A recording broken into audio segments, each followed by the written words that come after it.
It's fall here in Boston, and I know because I'm pulling out all of our winter clothes from Texas.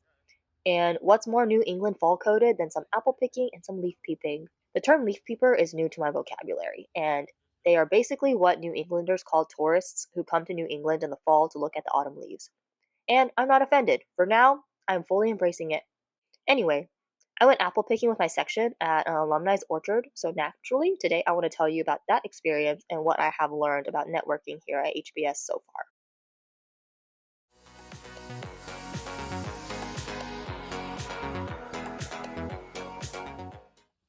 So, I don't particularly like apples all that much, so how did I end up apple picking? Well, our section social chairs were connected to an alumni of our section by our FRC professor. This alumni lives on an orchard and has a section reunion annually. We obviously weren't invited to the reunion, but our FRC professor was, and suggested that we also visit and help him pick the rest of the apples. So about 30 of us packed ourselves into cars and we drove over. When we arrived, the apples were beckoning. You could literally eat them off the trees. They were so good and so fresh and so sweet. Little did we know that after picking a few apples, we were about to be launched into another Tom simulation. There were two apple products we had to make. The first was apple juice, and the second was apple cobbler.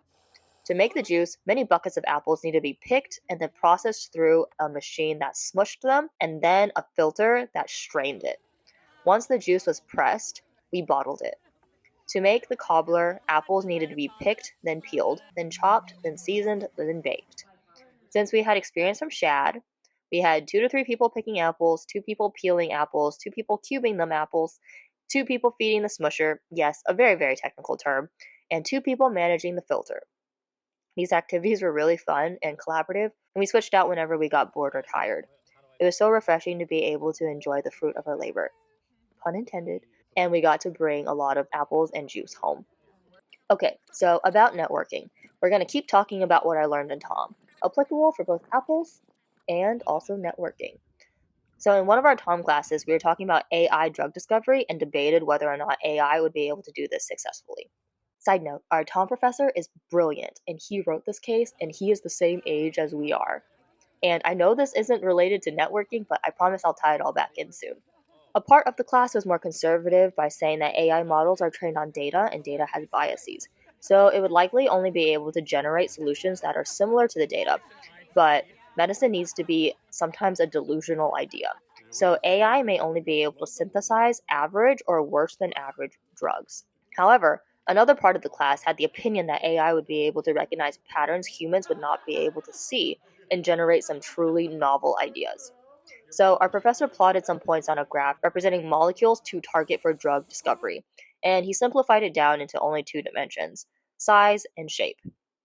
So, let's say you have points A, B, and C all around here, and AI generates molecules D within the ABC triangle and E way outside of the ABC triangle. Given limited resources, which molecule do you go with? There are arguments for both D and E. D is nice because it is safe, and given that we don't have unlimited resources, it would be easier to develop and test and explain why we are going for it to our investors because it fits easily into our product portfolio of A, B, and C. However, there is potential for E to be a truly breakthrough drug, and we would never know unless we tried. E also has the added benefit of increasing our knowledge base, which will help generate more interesting and different ideas in the future. So, you kind of get the idea? Well, now imagine those molecule data points are my network. Up until coming to HBS, I have my A, B, and C friends, and I generally like to stick close to people who are like me, thought like me, walk like me. I collected friend D, D prime, D double prime, etc. But now at HBS, I get the opportunity to find the E's. We don't have anything in common except we were somehow chosen to attend this school. They talk different, they walk different, they think different, and they grow differently. Not only do I have the opportunity to meet E, I also have F, G, H, I, J, K, L, etc. And I also have the choice to keep hanging out with ABC. But I know that the EFGs can really help me learn and grow differently, challenging what I already know or thought I knew. Although the EFGs take a lot more time and effort to sit down and understand, that is the power of networking. because the next time I need to discover something new, the possibilities are far greater. I think networking can seem intimidating, and I still give myself a pep talk before going into any conversation, especially in large groups of unfamiliar people.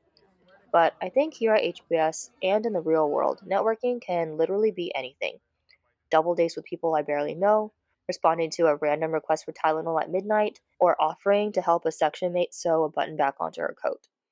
I feel really lucky that the EFGs are easier to bump into here, and I'm truly looking forward to finding the X, Y, and Zs.